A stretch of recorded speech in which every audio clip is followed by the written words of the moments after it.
9월 26일 목요일에 하나님의 말씀을 함께 읽고 은혜를 나누는 성경 읽어주는 목사 언덕이의 교회 하양토킹 김익수 목사입니다. 은혜의 자리에 오신 여러분을 환영하고 주의 이름으로 축복합니다. 특별히 우리가 이제 구약을 마무리하고요. 오늘부터는 신약의 말씀을 함께 읽으려고 합니다. 먼저 사복음서의 이야기로 시작하게 되는데요. 예수님께서 이 땅에 오셔서 우리에게 보여주셨던 그 삶의 여정을 따라가면서 하나님의 나라가 우리에게 어떻게 임하는지, 예수 그리스도의 그 십자가의 그 은혜가 오늘 우리를 어떻게 구원하고 하나님의 자녀로 살아가게 하는지에 관한 이야기를 함께 보게 될 텐데요. 특별히 그 중에 먼저 마태복음을 우리가 함께 읽고 은혜를 나눌 겁니다. 마태복음은 예수님의 제자였던 마태가 기록한 이야기입니다. 먼저는 유대인을 대상으로 기록되었죠. 유대인을 대상으로 기록되었던 그 이유가 무엇일까요? 우리가 구약을 읽었지만 예루살렘이 멸망하고 그들이 포로로 돌아왔지만 독립된 국가를 가지지 못하고 큰 나라들의 속국으로서의 삶을 살아가게 되죠. 남의 나라의 지배하에 있다고 하는 것은 참 안타깝고 또 굉장히 슬프고 힘든 일입니다. 특히 우리나라는 일제 36년의 어려운 시기를 겪었기 때문에 우리 민족은 그 아픔을 참 너무나 잘 알고 있어요. 이 유대인들이 속국으로 나라를 잃은 삶을 살아가면서 그들이 바라고 소망했던 것은 무엇일까요? 우리를 이 속국에서 독립시켜 우리의 나라를 회복하고 또 하나님께서 온 세상을 지배하시는 그날을 바라보는 것입니다. 그래서 이스라엘 백성들은 다시 오실 왕, 우리를 독립시켜줄 그 정치적인 지도자를 기다렸어요. 그렇기 때문에 마태는 이 마태복음을 통하여 예수님의 삶을 이야기하고 예수 그리스도가 우리의 구원자이심을 이야기하면서 이 예수님이 우리가 기다리던 메시아, 우리가 기다리던 왕이다 라고 선언하는 겁니다. 유대인들아, 우리가 그렇게 기다리지 않았냐? 왕으로 오실 메시아, 우리를 구원해 줄 그 메시아를 기다리지 않았냐? 라고 이야기하는 그들에게 예수 그리스도께서 하나님 나라의 왕으로 우리에게 오셔서 참 하나님 나라의 백성으로 우리를 부르셨다. 우리가 그 예수 그리스도 안에 참 구원받은 선택받은 민족으로서의 삶을 살아가자라고 유대인들에게 외치고 선언하는 거예요. 오늘 우리가 이 마태복음을 읽어 나아가면서 예수님께서 이 땅에 오셔서 우리에게 보여주신 그 삶을 통하여 우리가 성도로 어떻게 살아가야 할지를 함께 보면 좋겠고요. 예수 그리스도가 보여주신 그 하나님의 나라를 바라보면서 오늘 우리가 바라보고 나아가야 하는 우리의 삶의 목적이 무엇이고 목표가 무엇인지를 확인할 수 있는 은혜의 시간들이 되었으면 좋겠습니다. 특별히 예수 그리스도께서 왕으로 오셔서 우리에게 명령하신 마지막 명령의 말씀도 있지요. 우리가 그런 것들을 깨닫고 오늘 우리에게 주어진 그리스도인으로서의 사명도 기억하고 되찾으면서 하나님의 나라를 바라보고 소망할 수 있는 저와 여러분이 되었으면 좋겠고, 하나님의 나라의 백성들을 하나님이 어떻게 지키시는지를 깨달아 우리의 믿음을 굳건하게 지킬 수 있는 은혜의 시간들이 되었으면 좋겠습니다. 할렐루야. 그러한 은혜를 기대하면서 오늘은요, 마태복음 1장부터 4장까지 함께 읽고 은혜를 나누도록 하겠습니다. 아브라함과 다윗의 자손 예수 그리스도의 계보라. 아브라함이 이삭을 낳고 이삭은 야곱을 낳고 야곱은 유다와 그의 형제들을 낳고 유다는 다말에게서 베레스와 세라를 낳고 베레스는 헤스론을 낳고 헤스론은 람을 낳고 람은 아미나답을 낳고 아미나답은 나손을 낳고 나손은 살몬을 낳고 살몬은 라합에게서 보아스를 낳고 보아스는 룻에게서 오벳을 낳고 오벳은 이새를 낳고 이새는 다윗 왕을 낳으니라. 다윗은 우리아의 아내에게서 솔로몬을 낳고 솔로몬은 르호보암을 낳고 르호보암은 아비야를 낳고 아비야는 아사를 낳고 아사는 여호사밧을 낳고 여호사밧은 요람을 낳고 요람은 우시야를 낳고 우시야는 요담을 낳고 요담은 아하스를 낳고 아하스는 히스기야를 낳고 히스기야는 므낫세를 낳고 므낫세는 아몬을 낳고 아몬은 요시야를 낳고 바벨론으로 사로잡혀 갈 때에 요시야는 여고냐와 그의 형제들을 낳으니라. 바벨론으로 사로잡혀 간 후에 여고냐는 스알디엘을 낳고 스알디엘은 스룹바벨을 낳고 스룹바벨은 아비옷을 낳고 아비옷은 엘리야김을 낳고 엘리야김은 아소르를 낳고 아소르는 사독을 낳고 사독은 아킴을 낳고 아킴은 엘리옷을 낳고 엘리옷은 엘르아살을 낳고 엘르아살은 mat단을 낳고 mat단은 야곱을 낳고 야곱은 마리아의 남편 요셉을 낳았으니 마리아에게서 그리스도라 칭하는 예수가 나시니라. 그런즉 모든 대수가 아브라함부터 다윗까지 14대요 다윗부터 바벨론으로 사로잡혀 갈 때까지 14대요 바벨론으로 사로잡혀 간 후부터 그리스도까지 14대더라. 예수 그리스도의 나심은 이러하니라. 그의 어머니 마리아가 요셉과 약혼하고 동거하기 전에 성령으로 잉태된 것이 나타났더니 그의 남편 요셉은 의로운 사람이라 그를 드러내지 아니하고 가만히 끊고자 하여 이 일을 생각할 때에 주의 사자가 현몽하여 이르되 다윗의 자손 요셉아 내 아내 마리아 데려오기를 무서워하지 말라. 그에게 잉태된 자는 성령으로 된 것이라. 아들을 낳으리니 이름을 예수라 하라. 이는 그가 자기 백성을 그들의 죄에서 구원할 자이심이라 하니라. 이 모든 일이 된 것은 주께서 선지자로 하신 말씀을 이루려 하심이니 이르시되 보라 처녀가 잉태하여 아들을 낳을 것이요 그의 이름은 임마누엘이라 하리라 하셨으니 이를 번역한즉 하나님이 우리와 함께 계시다 함이라. 요셉이 잠에서 깨어 일어나 주의 사자의 분부대로 행하여 그의 아내를 데려왔으나 아들을 낳기까지 동침하지 아니하더니 나음의 이름을 예수라 하니라.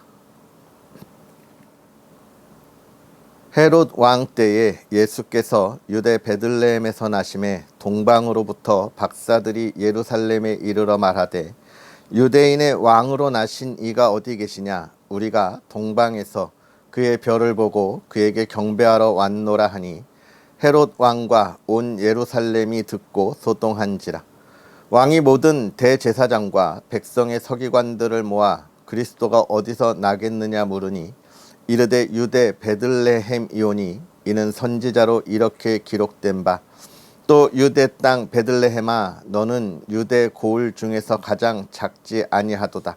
내게서 한 다스리는 자가 나와서 내 백성 이스라엘의 목자가 되리라 하였음이니이다.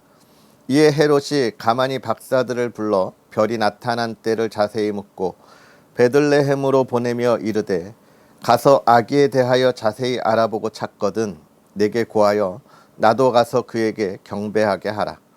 박사들이 왕의 말을 듣고 갈새 동방에서 보던 그 별이 문득 앞서 인도하여 가다가 아기 있는 곳 위에 머물러 서 있는지라. 그들이 별을 보고 매우 크게 기뻐하더라. 집에 들어가 아기와 그의 어머니 마리아가 함께 있는 것을 보고 엎드려 아기께 경배하고 보배합을 열어 황금과 유향과 몰약을 예물로 드리니라.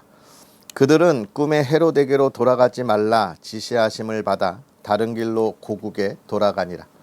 그들이 떠난 후에 주의 사자가 요셉에게 현몽하여 이르되 헤롯이 아기를 찾아 죽이려 하니 일어나 아기와 그의 어머니를 데리고 애굽으로 피하여 내가 내게 이르기까지 거기 있으라 하시니 요셉이 일어나서 밤에 아기와 그의 어머니를 데리고 애굽으로 떠나가 헤롯이 죽기까지 거기 있었으니 이는 주께서 선지자를 통하여 말씀하신 바 애굽으로부터 내 아들을 불렀다 함을 이루려 하심이라. 이에 헤롯이 박사들에게 속은 줄 알고 심히 노하여 사람을 보내어 베들레헴과 그 모든 지경 안에 있는 산의 아이를 박사들에게 자세히 알아본 그때를 기준하여 2살부터 그 아래로 다 죽이니 이에 선지자 예레미야를 통하여 말씀하신 바 라마에서 슬퍼하며 크게 통곡하는 소리가 들리니 라헬이 그 자식을 위하여 애곡하는 것이라. 그가 자식이 없으므로 위로받기를 거절하였도다 함이 이루어졌느니라. 헤롯이 죽은 후에 주의 사자가 애굽에서 요셉에게 현몽하여 이르되 일어나 아기와 그의 어머니를 데리고 이스라엘 땅으로 가라. 아기의 목숨을 찾던 자들이 죽었느니라 하시니 요셉이 일어나 아기와 그의 어머니를 데리고 이스라엘 땅으로 들어가니라. 그러나 아켈라오가 그의 아버지 헤롯을 이어 유대의 임금됨을 듣고 거기로 가기를 무서워하더니 꿈에 지시하심을 받아 갈릴리 지방으로 떠나가 나사렛이란 동네에 가서 사니 이는 선지자로 하신 말씀에 나사렛 사람이라 칭하리라 하심을 이루려 함이로라. 그때에 세례 요한이 이르러 유다 광야에서 전파하여 말하되 회개하라 천국이 가까이 왔느니라 하였으니 그는 선지자 이사야를 통하여 말씀하신 자라. 일러스되 광야에 외치는 자의 소리가 있어 이르되 너희는 주의 길을 준비하라 그가 오실 길을 곧게 하라 하였느니라. 이 요한은 낙타털 옷을 입고 허리에 가죽띠를 띠고 음식은 메뚜기와 석청이었더라. 이때 예루살렘과 온 유대와 요단강 사방에서 다 그에게 나와 자기들의 죄를 자복하고 요단강에서 그에게 세례를 받더니 요한이 많은 바리새인들과 사두개인들이 세례 베푸는 대로 오는 것을 보고 이르되 독사의 자식들아 누가 너희를 가르쳐 임박한 진노를 피하라 하더냐. 그러므로 회개에 합당한 열매를 맺고 속으로 아브라함이 우리 조상이라고 생각하지 말라. 내가 너희에게 이르노니 하나님이 능히 이 돌들로도 아브라함의 자손이 되게 하시리라. 이미 도끼가 나무 뿌리에 놓였으니 좋은 열매를 맺지 아니하는 나무마다 찍혀 불에 던져지리라. 나는 너희로 회개하게 하기 위하여 물로 세례를 베풀거니와 내 뒤에 오시는 이는 나보다 능력이 많으시니 나는 그의 신을 들기도 감당하지 못하겠노라. 그는 성령과 불로 너희에게 세례를 베푸실 것이요 손에 키를 들고 자기의 타작마당을 정하게 하사 알곡은 모아 곡간에 들이고 쭉정이는 꺼지지 않는 불에 태우시리라. 이때 예수께서 갈릴리로부터 요단강에 이르러 요한에게 세례를 받으려 하시니 요한이 말려 이르되 내가 당신에게서 세례를 받아야 할 터인데 당신이 내게로 오시나이까. 예수께서 대답하여 이르시되 이제 허락하라. 우리가 이와 같이 하여 모든 의를 이루는 것이 합당하니라 하시니 이에 요한이 허락하는지라. 예수께서 세례를 받으시고 곧 물에서 올라오실새 하늘이 열리고 하나님의 성령이 비둘기같이 내려 자기 위에 임하심을 보시더니 하늘로부터 소리가 있어 말씀하시되 이는 내 사랑하는 아들이요 내 기뻐하는 자라 하시니라. 그때에 예수께서 성령에게 이끌려 마귀에게 시험을 받으러 광야로 가사 40일을 밤낮으로 금식하신 후에 줄이신지라.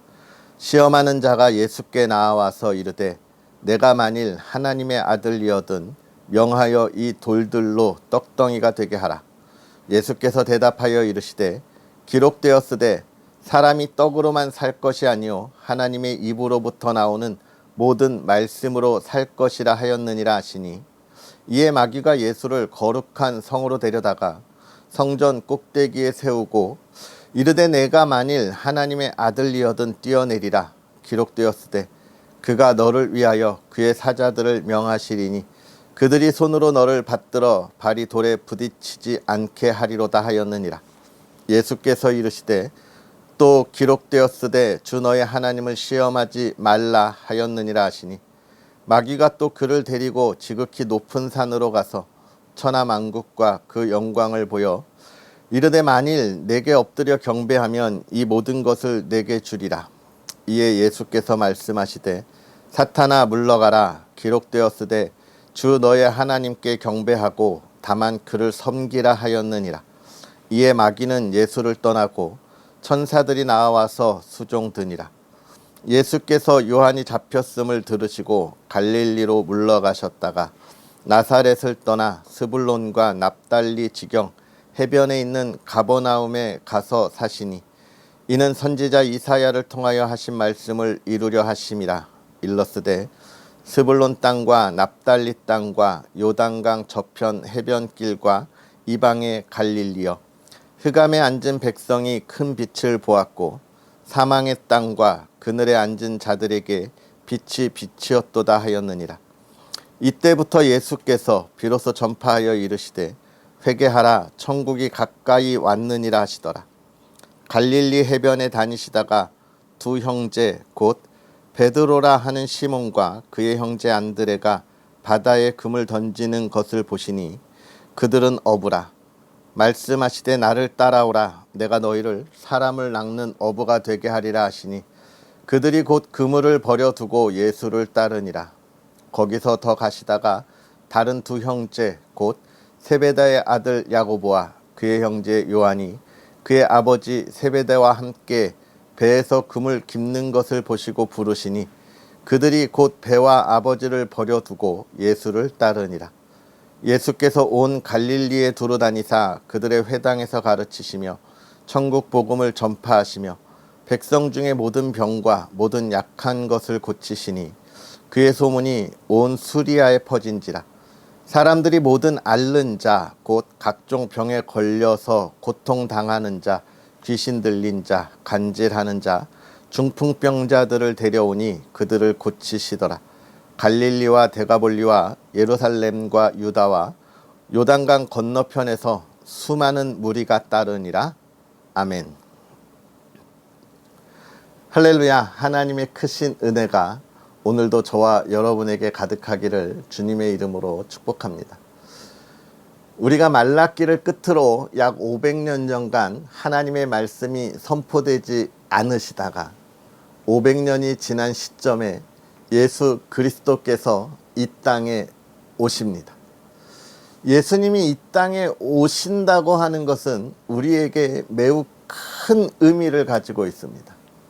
구약에서는 계속해서 하나님이 말씀으로 이스라엘 백성들에게 가르치시고 그들의 삶을 이끌어 가셨어요.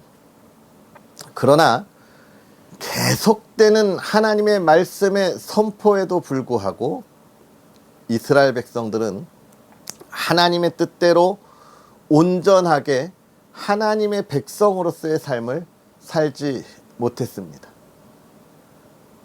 그러하기에 이제 하나님은 이 땅의 모든 죄를 사하시고 우리를 구원할 예수 그리스도를 이 땅에 직접 보내시기로 작정하신 것이죠.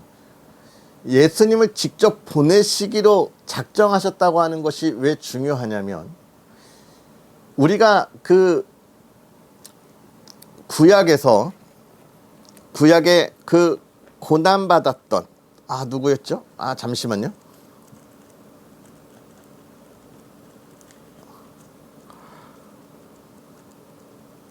고난받았던 욥. 구약에서 많은 고난을 받으며 하나님과 대화했던 욥의 이야기를 통해서 우리가 보았지만 욥이 마지막에 자신의 온전한 신앙으로 회복될 때 그의 고백이 무엇이었습니까? 그것은 내가 귀로만 듣던 하나님을 눈으로 봅니다. 그가 귀로만 들었을 때는요, 하나님이 우리를 구원하실 자인 것을 알았지만 그 구원을 받기 위하여 내가 열심을 다해서 나의 능력으로 하나님의 뜻을 따라가고 찾아갈 때 구원을 받는다 생각한 거예요. 즉 구원의 노력이 누구에게 있었느냐? 욥에게 있는 거죠. 우리에게 있다고 생각했습니다. 그런데 그가 하나님이 하시는 모든 이야기를 듣고 나서 깨달은 것. 나는 참 보잘것없구나. 나의 구원은 나의 삶의 결과가 아니라 하나님이 주시는 선물이구나 라고 깨달은 이후에 내가 귀로만 듣던 것을 눈으로 봅니다라고 이야기하잖아요. 흔들리지 않는 확실한 그 구원의 은혜, 하나님이 우리를 인도하시는 그 삶의 여정을 보았을 때 그는 삶이 다시 태어나고 그 삶이 바뀌는 거예요. 그 전에는 구원을 향한 노심초사하는 마음이 있었다면 이제는 하나님의 인도하심을 따라 평안히 따라가는 삶이 펼쳐지게 되는 것이죠. 즉 하나님은 구약의 말씀으로 선포했음에도 그들이 온전히 따르지 못하는 것을 이제 예수 그리스도의 나심을 통하여 무엇을 우리에게 확인시켜 주는 거냐면 하나님을 어떤 분이신지를 보여주시는 거예요. 그동안 우리가 귀로만 들었던 그 하나님을 눈으로 보게 되는 것입니다. 이게 중요한 거예요. 이게 또 구약과 신약의 다른 이야기인 거죠. 아니 목사님, 이 초대교회 성도들은 예수님을 봤지만 우리는 못 봤잖아요. 우리도 역시 귀로만 듣는 거 아니에요? 라고 하는 질문이 생길 수 있으시겠죠? 다릅니다. 왜냐하면 구약의 하나님의 말씀으로 있을 때에 그 누구도 예수 그리스도를 눈으로 본 사람이 없으니까 자신들도 듣는 것에 대하여 환상을 통하여 하나님의 뜻을 선언하고 선포할 수밖에 없었는데요. 초대교회 성도들이 예수님의 12 제자가 예수님을 보고 배우고 가르침을 통해서 우리는 지금 무엇을 보는 겁니까? 예수님을 통하여 하나님이 어떤 분이신지를 직접 본 사람들이 증거하는 이야기를 보는 거예요. 내가 이런 이야기를 들었어라고 하는 걸 전해 듣는 게 아니라 내가 봤어라고 하는 걸 우리에게 보여주고 있기에 전혀 다른 하나님이 누구신지에 대한 새로운 세상이 열리는 것을 확인할 수 있고요. 우리가 그 하나님을 온전히 따를 수 있게 되는 겁니다. 그 이야기의 시작을 우리는 마태복음을 통해서 함께 하는데 마태는요, 먼저 예수 그리스도의 족보를 통하여 예수 그리스도가 이 땅에 왕으로 오심을 선언합니다. 아브라함으로부터 다윗을 지나 그의 자손들로 이어지는 족보의 내용인 거죠. 여러분, 이 족보는 단순한 내용이 아니에요. 이것은 먼저 많은 것들을 생각하는데 첫 번째는 좀 전에 이야기한 것처럼 예수님이 왕의 족보를 이었다고 하는 것이 첫 번째고요. 두 번째는 보십시오. 바벨론으로 사로잡혀간 이후에도 이 왕의 족보가 계속 이어지고 있는 것을 봅니다. 여러분, 사실 나라가 멸망했어요. 나라가 멸망하고 그 왕의 족보가 계보가 이어지는 것이 가능하던가요? 불가능해요. 그럼에도 불구하고 하나님이 이렇게 이 족보를 통하여 하고자 하는 말씀은 무엇이냐면 너희는 모르지만 나는 한순간도 나의 백성들을 떠나지 않았다는 하나님의 그 아브라함과의 그 언약의 약속, 그것을 언제나 지키고 있었다는 걸 우리에게 보여주는 거예요. 내가 약속한 것은 결코 변하지 않고 바꾸지 않는다는 하나님의 확신의 약속을 우리에게 알려주는 것이죠. 우리는 이 족보를 통해서 확실하게 기억해야 합니다. 하나님이 저와 여러분에게 주신 이 구원의 은혜가 결코 변하지 않을 거라고 하셨다는 사실, 그리고 저와 여러분에게 주어진 그 구원의 역시 그렇게 변함없이 우리가 하나님의 나라에 갈 때까지 하나님이 우리를 인도하신다는 거예요. 그렇다면 우리는 어떻게 해야 할까요? 하나님의 약속에 따라 그 믿음을 가지고 흔들림 없이 하나님과 동행하기만 하면 되는 겁니다. 이 세상에 수많은 유혹과 시기와 질투가 있어요. 욥이 당했던 그런 어려움들이 있습니다. 네가 정말 하나님의 사람이라면, 하나님을 온전히 믿었다면 어떻게 너의 인생이 이럴 수 있냐? 또는 너 하나님을 믿는 사람이 어떻게 그럴 수 있냐라고 이야기할 때 우리는 확실하게 대답할 수 있죠. 나는 언제나 하나님만 바라보고 간다. 물론 내 삶에 부족함과 연약함이 있을지라도 그 안에 나를 구원하시는 그 하나님을 나는 오늘도 나의 구주라고 고백한다라고 하는 믿음의 고백이 있어야 할 것입니다. 할렐루야. 그러면서 계속해서 예수 그리스도가 어떻게 태어나시는지, 그리고 예수님의 탄생을 어떻게 경배하는지에 대한 이야기가 2장에까지 나오고요. 3장은 예수님이 이제 하나님의 사역을 시작하게 하는 그 과정을 이야기합니다. 먼저는 세례를 받으신다는 것. 두 번째는 시험을 받으신다는 것이죠. 하나님은 언제나 우리에게 하나님의 일은 질서와 그 안에서 이루어진다고 하는 것을 확실하게 보여주는 거예요. 세례를 받은 하나님의 자녀로서의 확증의 모습을 우리에게 보여주면서 우리가 세례를 통하여 하나님의 자녀로 믿음의 고백을 해야 하는 것과 또 한 가지는 무엇입니까? 우리가 갖는 직분이 그만큼 귀하고 귀한 신앙의 여정에 따라 우리에게 주어져야 한다는 거예요. 많은 성도님들이 이 직분에 욕심을 내는 모습을 보게 됩니다. 신앙의 연차는 찾는데 그 수준의 깊이가 내려가지 못했는데 이 연차에 따라서 신앙의 깊이가 내려간 것으로 착각하는 이들이 있어서 연차에 따라 직분을 얻으려고 하는 이들이 있고요. 또 한 가지는 이 신앙의 깊이가 있기에 연차를 무시하고 직분을 달라고 이야기하는 분들도 있죠. 두 개 다 잘못된 겁니다. 신앙의 연차와 신앙의 깊이는 언제나 함께 해야 하고, 신앙의 연차에서 그 깊이를 보고 우리가 직분을 받아야 하는 거예요. 신앙의 깊이가 있다고 연차가 없는 것은 안 됩니다. 연차는 우리에게 매우 중요한 거예요. 그 신앙의 여정 속에 흔들림이 없이 살아가는 모습을 보여주고 있기 때문이죠. 오늘 우리 한국 교회가 많은 어려움 가운데 있음을 보게 되고, 또 참 온전하지 못한 목회자의 모습을 가끔 보게 되는데요. 그 이유가 이러한 온전한 절차를 지키지 않는 참 안타까운 목회자들이 있기 때문에 그렇습니다. 목회자들을 찍어내듯이 배출하고 있는 우리나라의 교계는 반성해야 해요. 이렇게 목회자를 찍어내니까 이 목회자들이 가서 직분자들을 똑같이 찍어냅니다.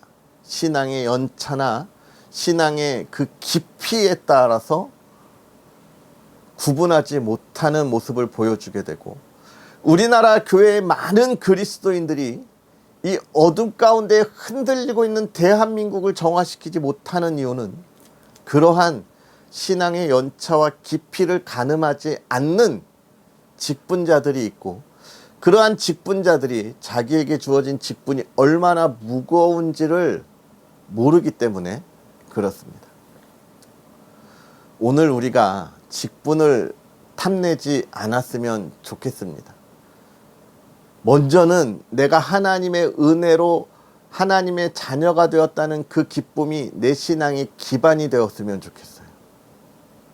그거에 따라서 흔들림 없는 믿음의 삶을 살아가면 하나님이 그에 따라서 오늘 내가 감당해야 할 하나님의 일을 주시는 거고요. 그게 우리의 직분이 되는 거예요.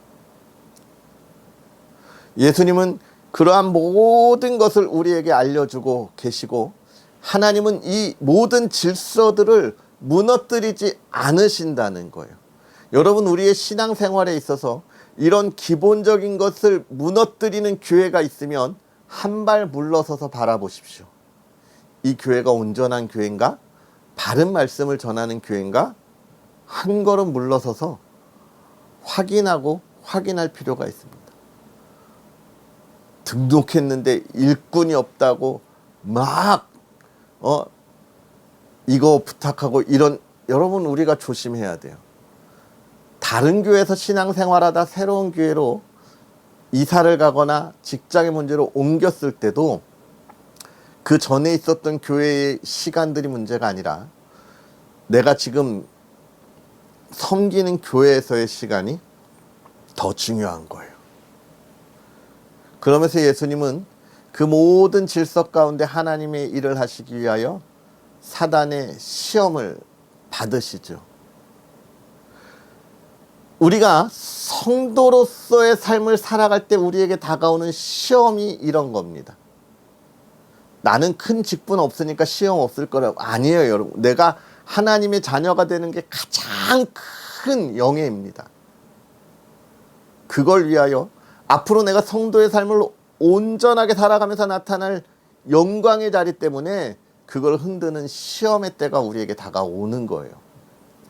많은 이들이 이 시험에 무너지고 다시 세상으로 가는 모습을 보게 됩니다. 물론 이 시험이 쉬운 게 아니에요. 너무 마음 아프게 다가오기도 하고 너무 많은 시기와 질투로 다가오기도 하고 많은 수군거림으로 우리를 힘들게 하기도 합니다. 그런데 여러분, 하나님은 우리에게 분명히 보여주시는 거예요. 오직 예수 그리스도 안에 그 모든 것을 이겨낼 수 있다는 거예요. 오늘 이 말씀을 붙잡고 참 하나님의 은혜, 우리와 함께 하시는 하나님, 우리의 모든 것을 이끌어 가시는 하나님, 우리에게 승리를 주시는 그 하나님을 바라볼 수 있는 저와 여러분들이 되었으면 좋겠습니다. 기도하겠습니다. 할렐루야. 살아계셔서 역사하시는 하나님 아버지, 오늘도 우리가 하나님 앞에서 귀한 말씀을 읽으며 또 그 은혜에 있게 하시니 감사합니다. 부족하고 연약한 우리들을 하나님이 사랑하셔서 정말로 기다리고 기다리던 하나님의 나라를 보게 하시고 예수 그리스도가 이 땅의 삶을 통하여 보여주신 그 하나님의 은혜와 사랑 가운데 우리가 소망을 갖고 달려가게 하시니 감사합니다.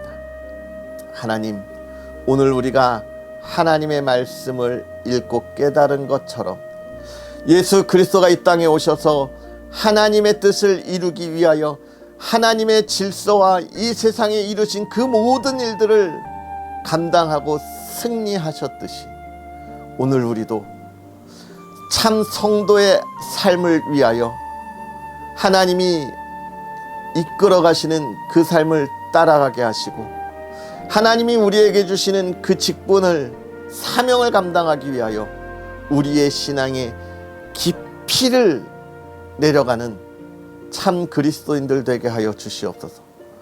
우리의 삶을 통하여 이 시대가 하나님의 영광을 보기를 원합니다. 하나님이 이 시대에 행하셨던 일들을 우리가 증거하고 보여주며 나아가는 하나님의 자녀들이 되게 하여 주시옵소서.